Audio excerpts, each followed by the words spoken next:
थाना बदेरा के एक नज़दीकी गांव के नाले में गर्भवती युवती की हुई अंधी हत्या का बदेरा पुलिस ने खुलासा करते हुए आरोपी को न्यायालय में किया पेश, जहां से उक्त आरोपी अभिरक्षा में भेजा गया जेल। थाना बदेरा के एक नज़दीकी गांव में बताया जा रहा है कि 14 दिसंबर को युवती का शव नाले में मिलने से समूचे क्षेत्र में सनसनी फैली थी। शव परीक्षण के दौरान युवती के पेट में बताया जा रहा है कि 32 सप्ताह का गर्भ होने की जानकारी सामने आई थी, जिस मामले को गंभीरता से लेते हुए बदेरा थाना प्रभारी अभिषेक सिंह परिहार बारीकी से विवेचना में जुटे हुए थे। इस मामले की मैहर पुलिस अधीक्षक स्वयं निगरानी कर रहे थे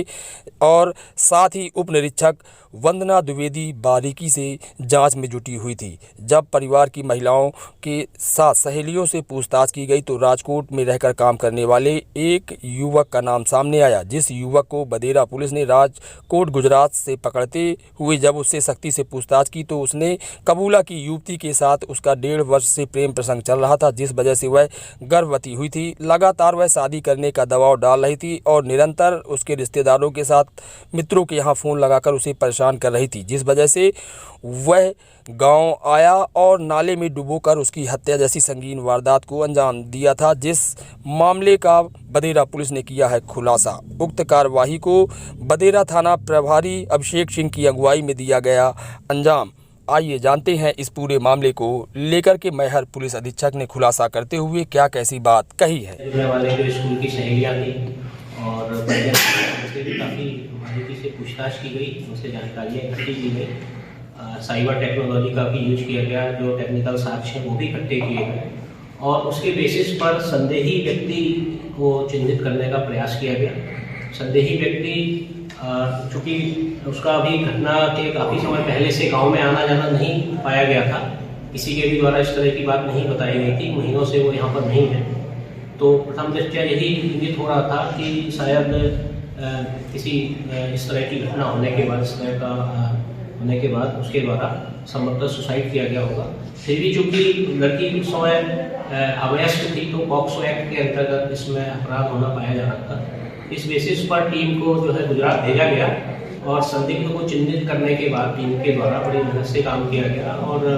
वहाँ पर उससे जब जानकारी ली गई, पूछताछ किया गया तो पता लगा कि वो जो संदेही था वो घटना के समय गांव में आया और टेक्निकल साक्ष्य भी इसकी ओर इंगित कर भी रहा था और उससे जब बारीकी से पूछताछ की गई और उसको लेके आया गया तो पूरा मामला स्पष्ट हो गया और उसने स्वीकार भी किया और वो चीज़ मेडिकल एविडेंस थे उससे भी उसकी पुष्टि हुई। पूरा घटनाक्रम इस तरह से सामने आया कि जो संदेही था उसने किसी तरह से इस जो हमारी पीड़ित बच्ची है उसको महिला फुसलाकर उसके साथ जो है संबंध बनाए और जब वो प्रेग्नेंट हो गई तो उसके साथ उसने उसे इनकार कर दिया और वो असहाय हो गई। उसने बार बार उसको बुलाने का प्रयास किया, उसके द्वारा नंबर भी उसका ब्लॉक कर दिया गया था, लेकिन किसी भी प्रकार से वो उसको कांटेक्ट करके बुलाती रहती थी। एक बार ये वहाँ पर भी गुजरात में अपने साथियों को कुछ भी बताए बिना गुपचुप रूप से यहाँ आया। यहाँ गांव में भी उसने अपनी पहचान उजागर नहीं होने दी, जिससे किसी को पता लगे कि वो यहाँ पे आया था। गांव के बाहर उसने पीड़ित किशोरी को बुलाया और वहाँ पर जो तालाब था, पानी भरा हुआ था, वहाँ पर उसने उसको डुबो दिया। डुबोने के बाद भी लड़की ने हिम्मत नहीं हारी और एक बार फिर इसको पकड़ के समझाने की कोशिश की। उस चीना झपटी में कुछ भौतिक साक्ष्य जो उसकी शर्ट के बटन वगैरह भी मौके पर मिले हुए थे पुलिस को, उसके जो बाद में बरामद जो आरोपी से शर्ट हुई है उससे भी उसकी मैचिंग कराई जाएगी, प्रथम मैच होकर प्रतीक हो रहे हैं। तो उसके बाद उसने दोबारा उसको डुबो दिया, चूँकि लड़की जैकेट पहनी हुई थी, कपड़े सर्दियों के समय के भारी रहते हैं, तो और उसकी अवस्था भी असहायक वाली स्थिति थी, तो उसमें वो डूबकर उसकी मृत्यु हो गई। और इसके बाद जो आरोपी है वो चुपचाप से ही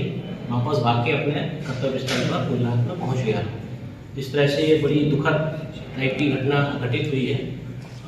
जिसमें उसके द्वारा उसकी हत्या स्पष्ट हुआ है।